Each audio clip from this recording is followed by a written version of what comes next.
Hey, what's up, you guys? Bloody Jacob here to give you my thoughts on It Follows. Now, It Follows came out about a decade ago. We're apparently now actually getting a sequel, and I thought now was time to actually talk about it, and I had not even watched it yet, if I'm being honest. So, it had been drummed up quite a bit more in the horror community over the years, so I've been steadily more and more curious.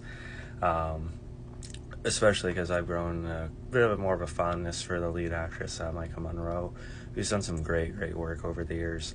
Long Legs just last year. So I've been delving more into the nooks and crannies of her filmography, and it had me revisit this one. Revisit, by that I mean give it a look again, I suppose.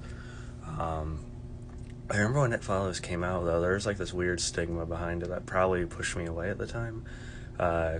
It was marketed and talked about it was a typical loud, over-edited basic teen slasher, but it's really not. It's really against the grain in terms of at least that decade-old perception of what these kind of movies typically are. Of course, it has some kind of form of death, as far as I know, following around people. It kind of attaches to people through sexual intercourse and other things. We don't have a definite lore on it, which I think is good. I hope they don't give too many answers in the sequel. I like the ambiguity and kind of the unnerving nature that comes with that.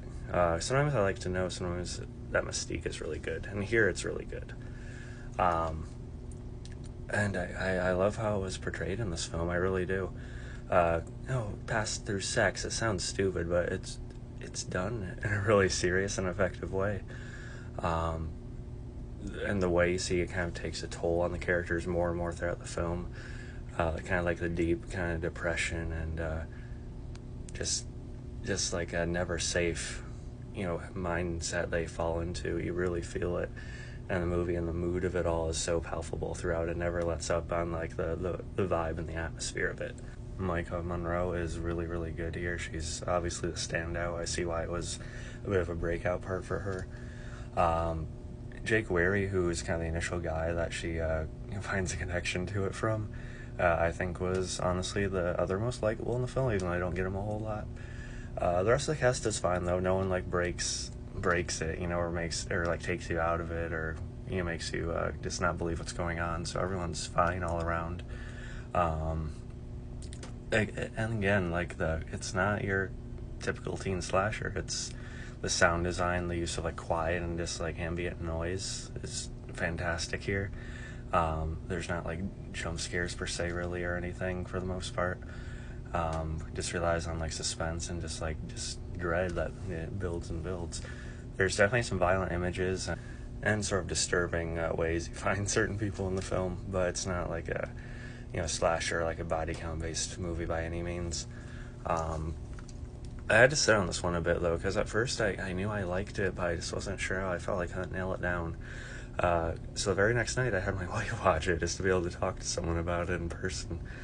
And to be honest, I'm still settling in on how I feel about it exactly in terms of a rating. But I think it was just very good. It sort of has this thing, this feeling you want to wash off when you're done with it. So that really, just what they went for, really sinks in with you. And that end, I'm probably giving it an A-. I thought it was that good. And I'm glad the overall perception sort of shifted with it. But yeah, you guys think about It Follows. What do you think they're going to do with the sequel? I'm not exactly sure.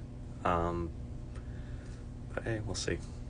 Follow me on TikTok, of course, Twitter, Instagram.